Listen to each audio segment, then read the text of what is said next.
ದ್ರೌಪದಿಯ ಸ್ವಯಂವರವಾಗಿ ಅರ್ಜುನ ಸ್ವಯಂವರವನ್ನು ಗೆದ್ದ ಮೇಲೆ ಐವರು ಪಾಂಡವರು ತಾಯಿಯ ಮಾತನ್ನು ನಡೆಸುವುದಕ್ಕಾಗಿ ದ್ರೌಪದಿಯನ್ನು ವಿವಾಹವಾಗುತ್ತಾರೆ. ವಿವಾಹವಾಗಿ ಸಂಭ್ರಮದಲ್ಲಿದ್ದಂತಹ ಸಂದರ್ಭ, ಬಲರಾಮ ಮತ್ತು ಕೃಷ್ಣರು ದ್ರುಪದ ರಾಜನ ಸ್ವಯಂವರದ ಸಂದರ್ಭದಲ್ಲಿ ಪಾಂಡವರನ್ನು ಗುರುತಿಸುತ್ತಾರೆ. ಐವರು ಬ್ರಾಹ್ಮಣರು ಮತ್ತು ಬ್ರಾಹ್ಮಣರಲ್ಲೇ ಒಬ್ಬನು ಮತ್ಸ್ಯಭೇದವನ್ನು ಮಾಡಿದಾಗ ಕೃಷ್ಣನಿಗೆ ಮನಸ್ಸಿನಲ್ಲೇ ಇವರು ಪಾಂಡವರು ಎಂಬುದು ತಿಳಿದು ಬರ್ತದೆ. ಅವನು ಅಲ್ಲೇ ಬಲರಾಮನಿಗೂ ಹೇಳ್ತಾನೆ, ಓಹೋ, ಪಾಂಡವರು ಇವರೇ ಎಂಬುದಾಗಿ. ಅಲ್ಲಿಯವರೆಗೆ ಜಗತ್ತಿಗೆಲ್ಲ ಪಾಂಡವರು ಅರಗಿನ ಮನೆಯಲ್ಲಿ ಸತ್ತು ಹೋಗಿದ್ದಾರೆ ಅನ್ನತಕ್ಕಂಥ ಭಾವನೆಯೇ ಇರುತ್ತದೆ. ಬಲರಾಮಕೃಷ್ಣರು ನೇರವಾಗಿ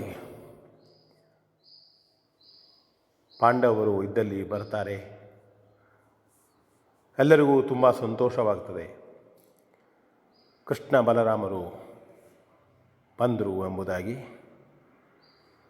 ಕುಂತಿಗಂತೂ ಹೇಳತೀರದ ಸಂತೋಷ. ಕುಂತಿ ಬಲರಾಮ ಕೃಷ್ಣರ ಅತ್ತೆ. ಇವರನ್ನು ಕಂಡಾಗ ಅವಳಿಗೆ ಎಲ್ಲಿಲ್ಲದ ಸಂತೋಷವಾಗ್ತದೆ. ಯಾಕೆಂದರೆ ಅರಗಿನ ಮನೆಯಿಂದ ಬಂದಂಥವರು ಅವರು ವೇಷ ಮರೆಸಿಕೊಂಡೇ ಬದುಕ್ತಾ ಇದ್ದಾರೆ ಇಲ್ಲಿ.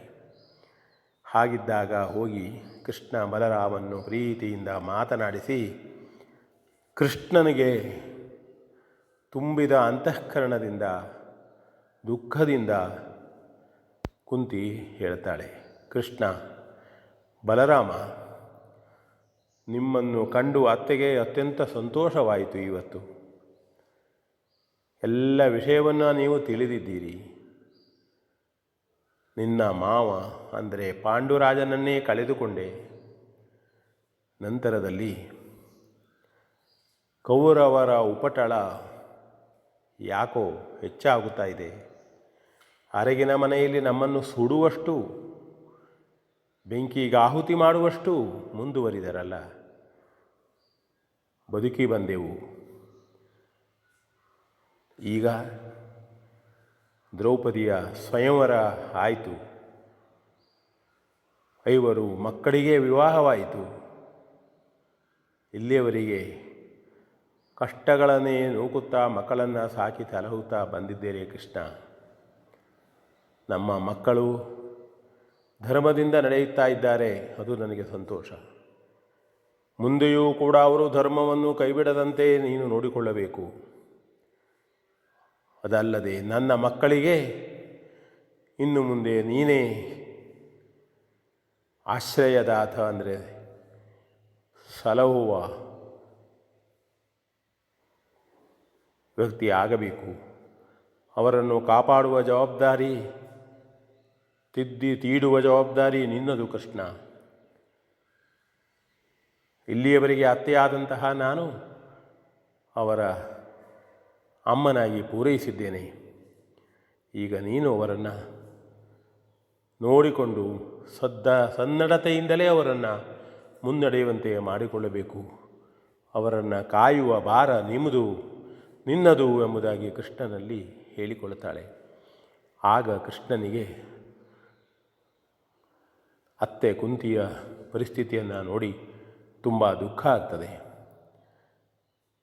ರಾಜರು, ಹಸ್ತಿನಾಪುರದ ಅರಸು ಮಕ್ಕಳು, ವೈಭವೋಪೇತವಾದ ಜೀವನವನ್ನು ನಡೆಸಬೇಕಾದಂಥವರು ಈ ರೀತಿಯಾಗಿ ಬದುಕುವ ಬಗ್ಗೆ ಅವನಿಗೂ ಸಂಕಟ ಆಗ್ತದೆ.